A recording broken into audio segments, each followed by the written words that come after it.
Hello, YouTubers, friends, compatriots, bootlicker, shills, destiny, source, peasants, vassals, minions, meat sacks. I'm Useful Idiot. Welcome.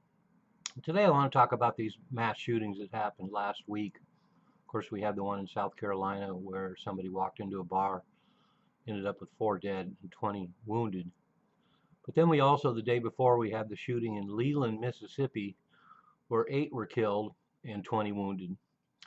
And the distinction between these two shootings shows what is a problem in American perception, and particularly the media and even our political leaders. And that's the fact that there was an ongoing discussion in the media about the South Carolina shooting, and of course calls for more gun control and what a terrible thing, and we really need to address this issue. And the discussion of it went on for days and days and days. But notably, the Leland shooting was passed over, and there was no discussion after reporting the incident. And I didn't see any discussions, and I certainly didn't see any discussions about the epidemic of black on black violence, and that's at the heart of this. So I did a little research. Leland is a town of 9,000, 71% black, and after the homecoming events that night, there was a bunch of gun battles. And so it's a pretty big deal, and definitely qualifies as a mass shooting. But of course, mass shootings are anything over 4, and we have mass shootings in Chicago on a regular basis, and they're just a blip in the media news cycle.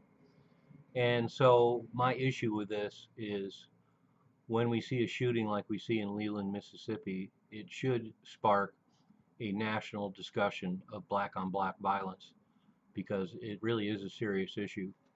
And I'm not a racist. I'm not a racist at all, but I do have a lot of respect for math and logic. And when you look at the figures where 13% of the population that's black is responsible for 50% of the crimes, over 50% of the crimes in the United States, and we look at cities like Chicago or Baltimore where there's just an epidemic of black on black violence and there's no discussion. So my feeling is that it should open a national discussion of black on black violence, because it is an epidemic and it's a major problem. And I am one of those people that I don't really believe in systemic racism because I think generally in so-called white culture in America, blacks are very accepted if they play the game. And the game is set for everybody. You speak a certain way, you dress a certain way, you operate in the mainstream society. And so I don't see systemic racism, but I see systemic classism. And I think a lot of people have problems with the lower classes of blacks. And I don't want to let whites off the hook. There's definitely a large lower class white communities across the U.S. as well, and there's some similar issues. But the black on black violence, particularly when you look statistically, if you look at a chart of violence broken down by race, it's really incredible. They always focus in on the white on black violence, but it's a small portion of black on white violence, and particularly black on black violence. And so I think there needs to be a national dialogue that, and everybody's fearful because it brings up the specter of racism. And I go back to the fact that it's just logic and math, and you can't really argue with the results of using logic and math. And so I think the black community in itself has a lot of responsibilities, particularly blacks who raised themselves up by their bootstraps or have managed to operate in the mainstream in America, and particularly a lot of really wealthy, high-profile blacks. They need to take responsibility and they need to use their high visibility to address this problem. And maybe if we had more blacks in high positions addressing the issues of black on black violence, we might be able to see some change.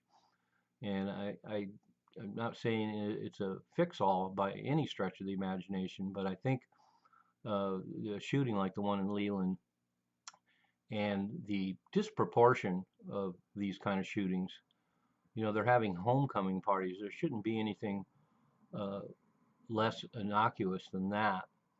And and it blossoms into massive violence in a situation where it's a homecoming.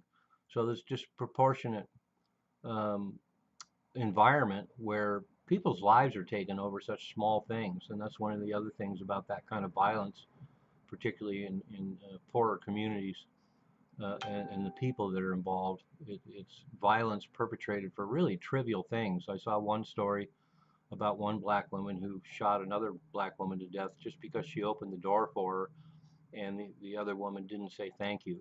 She ended up dead. So anyway, I just wanted to comment on that because it just was so glaring that the mass shooting in Leland, Mississippi, was dropped from the news cycle immediately, and there were no media roundtables discussing the event or black on black violence. And until the country does have a realistic dialogue of this very specific problem, it will never be addressed. And it really needs to be. If you subtracted all the black on black gun violence out of our major urban areas like Chicago and Baltimore and even Washington D.C., you'd see the level of gun-related crimes plummet in this country. It seems to be focused in these urban areas, and of course there's a number of problems that feed into that. The perpetual generational welfare state, 72% rate of single mothers raising these kids, the low levels of education they get either being in school or out of it, and all of these things contribute to the perpetuation of a uneducated lower class, both black and white, that end up in these unending cycles of violence. So that's my 2 bits on that. I'm a useful idiot. Don't you be one too.